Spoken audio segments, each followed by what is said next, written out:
સુરતના Salabatpura police station હદ વિસ્તારની ઘટના સામે આવી છે, જેમાં 21 વર્ષીય યુવકે તરુણીને પ્રેમ જાળમાં ફસાવી દુષ્કર્મ આચર્યું હતું અને તેના રૂમ પાર્ટનર આધડે તેનો વિડીયો બનાવ્યો હતો.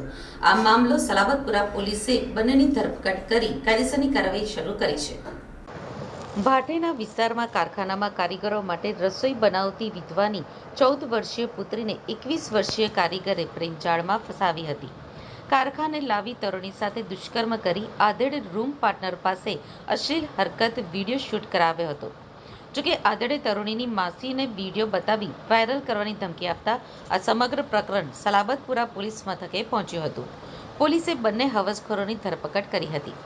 પોલીસ સૂત્રોએ આપેલી માહિતી પ્રમાણે પહેલા માન દરવાજા વિસ્તારમાં અને હાલ ભાટેના વિસ્તારમાં રહેતી વિધવા કાપડના કારખાનામાં રસોઈ બનાવવાનું કામ કરતી વિધવા તેના 2 સંતાનો સાથે રહે છે. 10 દિવસ પહેલા તેની બહેન આવી હતી અને તેણે જે કહ્યું હતું તે સાંભળીને ધબકારો ચૂકી ગઈ હતી. ભાટેના ઇન્ડસ્ટ્રીયલ વિસ્તારમાં આવેલા એક કારખાનામાં નોકરી કરતા 21 વર્ષીય જીતુ રાણા સાથે તેની 14 વર્ષીય સગીર પુત્રીનો અશ્લીલ વિડીયો ઉતારવામાં આવ્યો હતો. આ વિડીયો જીતુ રાણાના આધેડ રૂમ પાર્ટનર પપ્પુ ચૌધરીના મોબાઈલ ફોનમાં હોવાનું જણાવ્યું હતું. પપ્પુએ જ આ વિડીયો બનાવીને સગીરાની માસીને બતાવ્યો હતો. આ મામલો ગંભીર હોઈ આ યુવતીએ 14 વર્ષીય પુત્રીની પૂછપરછ કરી હતી. તરુણીએ જણાવ્યું હતું કે એકાદ વર્ષથી તેને જીતુ રાણાએ પ્રેમમાં ફસાવી હતી અને તેને રૂમ ઉપર લઈ જઈ બળાત્કાર કરતો હતો. પોતાની જાણ બહાર જીતુના કહેવાથી તેના રૂમ પાર્ટનરે અશ્લીલ વિડીયો મોબાઈલ ફોનમાં શૂટ કર્યો હતો. પપ્પુ ચૌધરીને આ વિડીયો ડિલીટ કરવા માટે કહેવામાં આવતા તેણે પોલીસ કેસ કરવામાં આવશે તો વાયરલ કરવાની ધમકી આપતા આ મામલો સલાબતપુરા પોલીસ મથકે પહોંચ્યો હતો.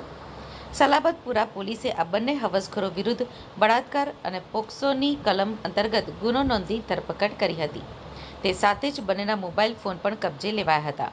તેમણે આ વિડીયો કોઈને વાયરલ કર્યો છે કે કેમ તેની પણ ઇન્સ્પેક્ટર S.A. શાહે તપાસ હાથ ધરી છે. સલાબતપુરા પોલીસ સ્ટેશન વિસ્તારમાં એક બેને આવીને ફરિયાદ નોંધાવી હતી કે એમની દીકરી જે નાની દીકરી જે 14 વર્ષની છે એની સાથે એમના જ એક પરિચિત વ્યક્તિ એણે શારીરિક સંબંધ બાંધ્યો હતો અને દુષ્કર્મ આચર્યું હતું. જે બાબતને ધ્યાને લઈ અને પોલીસે એ બેનની ફરિયાદ લીધી હતી. આ ફરિયાદમાં IPC 376ની કલમો તથા પોક્સો એક્ટ હેઠળની કલમો હેઠળ આ ગુનો દાખલ કરવામાં આવ્યો છે. પોલીસે આરોપીની ધરપકડના અત્યારે તજવીજ શરૂ કરી દીધેલ છે. આ આરોપીની સાથે અન્ય એક વ્યક્તિ એ પણ એમાં સામેલ છે.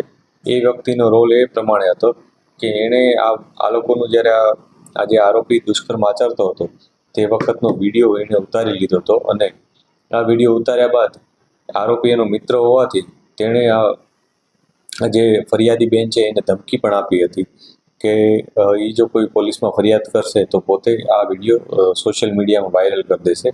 આ પ્રકારની એક ધમકી આપી હતી. ત્યારબાદ જે બેન છે એમના પોતાના સંબંધીઓ સાથે ચર્ચા કરી અને જ્યારે તેમને પોલીસ સ્ટેશન આવ્યા ત્યારે પોલીસે પણ તેમને હિંમત આપી હતી અને તેમને વિશ્વાસ દેવડાવ્યો હતો કે અમે ચોક્કસ આ બાબતે કાયદેસર કાર્યવાહી કરીશું, જેથી આ બેને પોલીસ સ્ટેશન આવી અને પછી ફરિયાદ નોંધાવી હતી.